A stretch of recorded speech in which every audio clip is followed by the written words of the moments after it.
Bonjour. Aujourd'hui, je ne vais pas faire un coup de gueule. Je vais fermer ma gueule. Alors voilà. Hier soir, j'ai parlé avec mon père et ma mère. Et je vais vous raconter ma conversation que j'ai eue avec eux.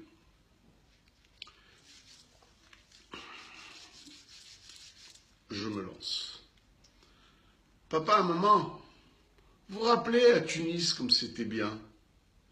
Vous vous rappelez quand on faisait la fête de Hanouka, on allait chez Bébé Joie acheter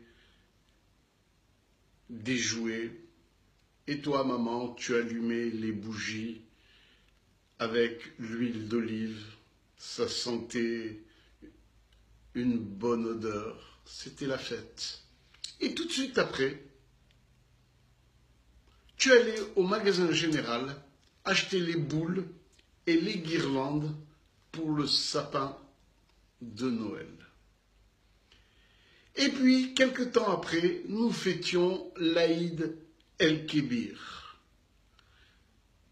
Parce que tu te rappelles, maman et papa, toi tu étais en combine, comme c'était bien, à Tunis, on était tout le temps en fête.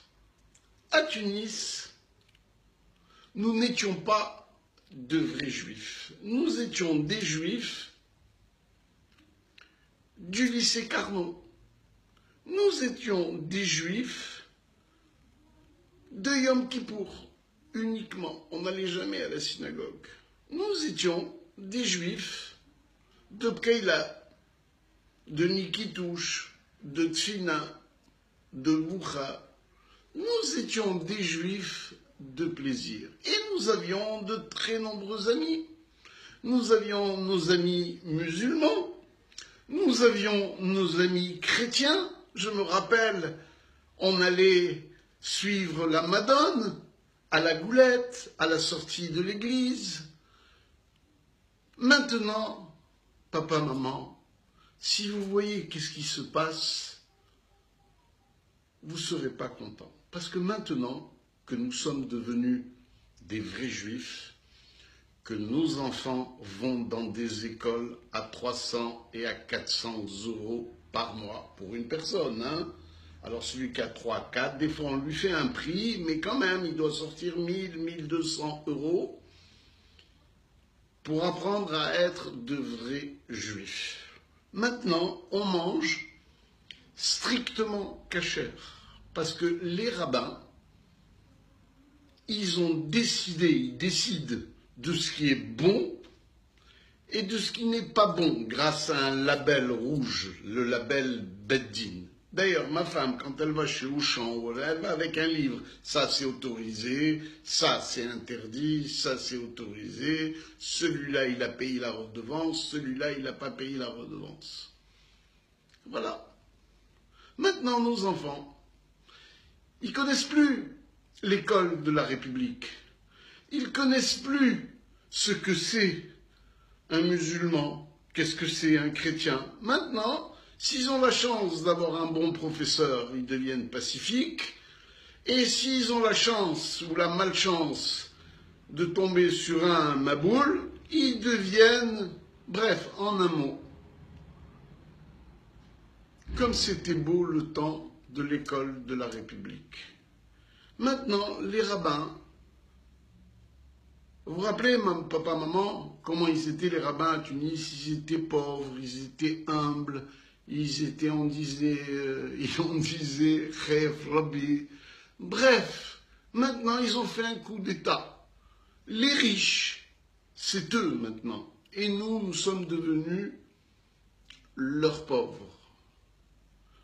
La dernière fois, j'ai voulu acheter un ticket dans l'avion de classe business. Je n'ai pas trouvé de place.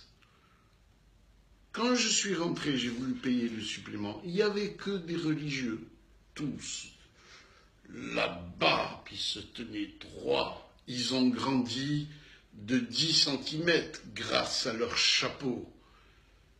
Ils sont gros, pleins de cholestérol. Et maintenant, d'ailleurs, les gens les plus riches en Israël, c'est les rabbins. C'est eux qui doivent nous dire ce qu'on doit manger et c'est eux qui doivent nous dire ce que l'on doit penser. Et quand il y a des lourds comme moi qui tentent de résister, ils me disent « Assour, comment tu peux dire ça, Charlie? Comment? Mais tu es fou, je n'ai jamais vu. Avec des gens comme toi, Mashiach, il ne viendra pas. » Ah, à propos, ils ont inventé un nouveau Papa Noël. Ça fait 2000 ans, ils attendent. Ils n'ont pas encore compris que... Et comment tu leur dis? Mais qu'est-ce que c'est que cette histoire-là? D'ailleurs, mes enfants, ils me disent, papa, tu es ridicule. C'est plus les parents qui apprennent la religion aux enfants, c'est les enfants qui te disent, papa, tu devrais faire ci, papa, il faut avancer, papa, c'est pas comme ça. Maintenant, mes enfants, ils s'habillent avec des jupes longues, ils veulent des manches qui arrivent là, tout est devenu réglementé. Moi, je ne vous cache pas que ça commence à me barber. Alors, j'ai dit à Myriam, tu sais très bien que toi et moi, on ne s'entend pas. Alors, j'ai décidé, au mois d'octobre, après les histoires de théâtre et tout ça, il y a un porte-conteneur qui part du Havre et qui va aux îles Marquises. Je vais le prendre. Je vais monter dans le bateau, je vais payer ma redevance et je vais rester tranquille dans ce porte-conteneur et je vais refaire le monde. Parce que franchement, moi, je peux plus. J'ai de la peine de les voir. Et vous, papa, maman, je ne vous conseille pas de revenir sur Terre dans une autre vie parce que vous serez bien déçus. Ils sont devenus totalement... Bon, écoutez, je risque d'avoir des histoires si je qualifie. Alors, je sais que cette vidéo-là, on va me dire, Charlie, comment, c'est pas possible, tu es devenu fou, tu te permets quand même, tu nous insultes. Mais dans cette affaire-là, l'insulter, c'est moi. Alors voilà, j'ai dit le fond de ma pensée. Moi, je suis un juif de cœur, je suis un juif de générosité, je suis un juif tout court. Parce que maintenant, il y a plusieurs catégories de juifs. Il y a les Breslev, il y a les Loubavides. Ils ont monté toute une catégorie. Il y a ceux qui portent la kippa blanche, ceux qui portent la kippa noire, il y a ceux qui mangent méadrine, il y a ceux... Bref, ils ont tout fait pour diviser. Ils ont tout fait pour régner. Et je pense qu'ils ont réussi. Allez, bye. Salut.